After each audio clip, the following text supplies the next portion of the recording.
C'est pas donné. Le débat sur le montant des péages autoroutiers n'a jamais été aussi vif. D'un côté, les sociétés autoroutières françaises qui voient leurs bénéfices exploser. Et de l'autre, les automobilistes qui estiment qu'il s'agit là d'un racket inacceptable au moment où la crise frappe de plein fouet les porte-monnaies.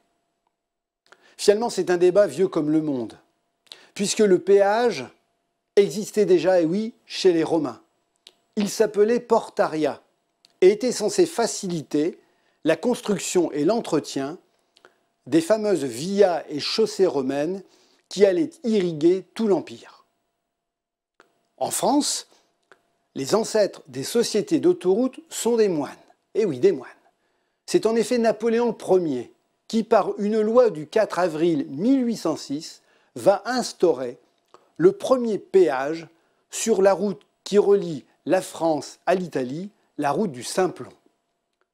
Les recettes de ce premier péage vont aux religieux chargés de l'entretien de ces 200 km.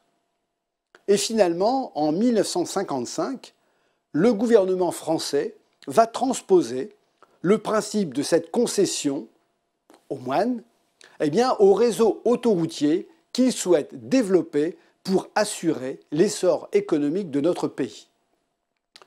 Les automobilistes doivent s'habituer à verser une dîme, le fameux péage. À l'époque, on leur dit « Oh, cela ne va pas durer, c'est juste pour 30 ou 40 ans, au plus, le temps de rembourser les travaux ». Mais la loi du 18 avril 1955, qui pose les grands principes de la concession autoroutière, est d'ailleurs à ce sujet très claire. L'usage des autoroutes est en principe gratuit, dit-elle, sauf dans des cas exceptionnels. Aujourd'hui, malheureusement, l'exception, il faut bien le constater, est devenue la règle, puisque sur les 11 800 km d'autoroutes qui irriguent la France, 9 000 sont payantes. C'est qu'entre-temps, un décret datant du 4 janvier 1960 a tout changé, en supprimant tout simplement le passage relatif au fameux cas exceptionnel. Et c'est dans ce contexte que fut inauguré en mars 1956 le premier tronçon à péage français sur l'autoroute A8, dite de l'Estorel, entre Puget et Mandelieu.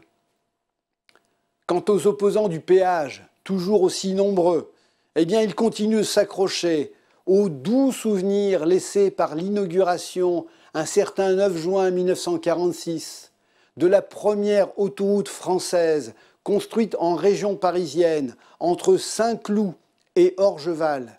20 km qui restent encore aujourd'hui gratuits, pourvu que ça dure.